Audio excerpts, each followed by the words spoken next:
대선을 보름가량 앞두고 반문연합, 그러니까 보수 후보들의 반문재인 연합 움직임이 가시화되고 있습니다. 뉴스의 이면을 들여다보는 이슈 플러스. 오늘은 홍준표 후보의 이른바 돼지발정제 논란 뉴스로 반문연합, 각 후보들의 셈법을 들여다보겠습니다. 스튜디오에 김효정 기자가 나와 있습니다. 김 기자, 저희도 보도해 드렸는데 지난 23일 대선 후보 3차 토론회에서 홍준표 후보의 자서전 이 돼지 발정제 내용을 두고 이 다른 후보들의 홍 후보 사퇴 촉구 발언들이 마구 쏟아졌어요. 먼저 관련 발언들을 좀 간략하게 전해주시죠.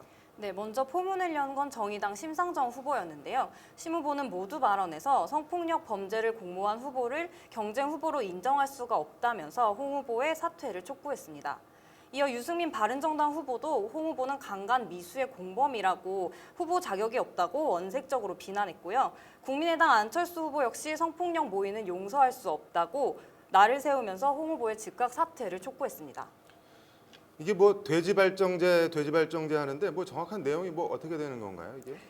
네, 홍준표 후보가 12년 전에 자서전을 하나 냈는데요. 그 제목이 나 돌아가고 싶다입니다.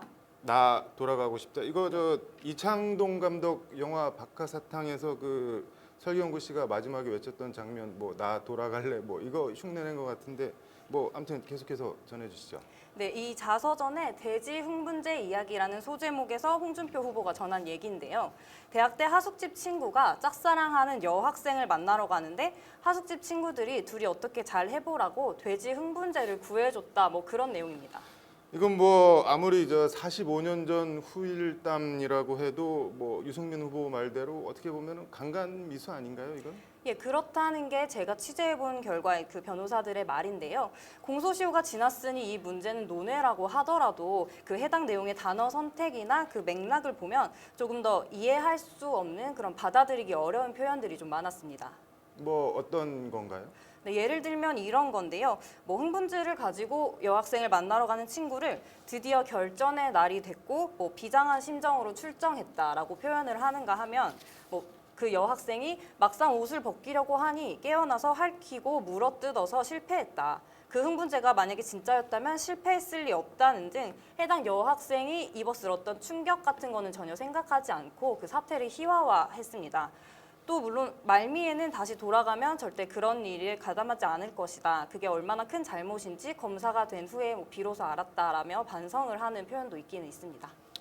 뭐 심상정 후보가 뭐 해당 자서전을 읽었는지 안 읽었는지는 모르겠지만 뭐 인격에 문제가 있다 뭐 이런 말을 마구 쏟아냈는데 뭐 다른 후보도 마찬가지고 홍 후보로서 뭐라고 들어보니까 답변하기가 참 난감하기는 난감할 것 같네요. 근데 모두의 말씀드린 대로 이 홍 후보 사퇴 촉구 발언과 그리고 저 대선 주자들의 셈법 그리고 반문연대 이런 것들이 뭐 어떤 연관이 있는 건가요? 네, 한마디로 하면 보수표 갈라먹기가 그 핵심이라고 할 수 있습니다. 말씀하신 대로 어제 바른정당 의총에서는 안철수, 홍준표, 유승민 후보가 그 보수 깃발 아래서 뭉쳐야 된다. 즉 반문연합 깃발을 들고 승부를 걸어야 한다는 결론이 났는데요. 그동안 독자완주 입장을 고수했던 유승민 후보도 이게 성사될 수 있다면은 말리지는 않겠다 정도로 한 발 물러섰고요. 홍 후보도 만약에 해볼 수 있으면 뭐 해보자 이런 식입니다. 근데 안철수 후보는 뭐 보수표가 한 표라도 아쉬운 상황에서 홍 후보나 유 후보의 지지율이 이제 흡수를 할 수 있다면 그보다 더 좋은 경우는 없을 거고요. 그렇겠죠. 네. 그런데 문제는 후보들이 모두 나로 단일화돼야 한다는 입장에서 한 발도 물러서지 않을 거라는 겁니다. 또 이런 점과 남은 대선 일정 등을 감안했을 때 단일화는 조금 넘어야 할 산이 많은 것으로 보인다는 게 정치권의 대체적인 분석입니다. 그래서 뭐 다시 묻게 되는데 그것과 그 홍준표 후보 사퇴 촉구 이게 무슨 연관이 있는 건가요? 네, 어떻게 보면 단순한 산순인데요. 홍준표 후보가 사퇴를 한다면 뭐 거의 그럴 가능성은 없어 보입니다만은 그 돼지 흥분제 이야기를 지렛대로 홍준표 후보의 사퇴를 촉구해서 그 홍 후보의 지지자들을 만약에 떨어뜨린다면 그 떨어져 나온 지지자들이 문재인 후보 쪽으로는 가지 않을 것 같고 뭐 나에게로 올 거다 이런 계산이 깔려 있는 겁니다.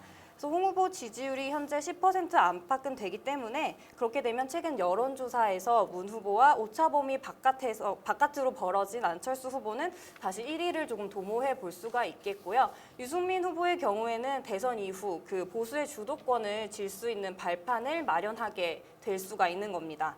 그래서 홍 후보가 그 토론에서 사퇴하라는 안 후보의 발언에 내가 사퇴하는 것이 안 후보한테 많이 도움이 되는 모양이죠 하고 이제 맞받아치면서 비꼬는 것도 이런 맥락이라고 할 수 있습니다. 그랬었죠 어제. 그 문재인 후보가 홍 후보를 비판하면서도 홍 후보에 대해서 뭐 사퇴하라 이렇게까지 촉구하진 않는 것도 어떻게 보면은 같은 맥락이겠네요. 그러면은. 네, 그렇습니다. 문 후보 입장에서는 홍 후보가 너무 망가지는 것이 결코 도움이 되진 않습니다. 홍 후보에서 떨어져 나간 그런 지지표가 사실은 문 후보에게는 갈 리가 거의 없고요. 이게 안 후보한테 이동할 경우에는 그 대선의 결과를 장담하기가 힘들어지기 때문인데요.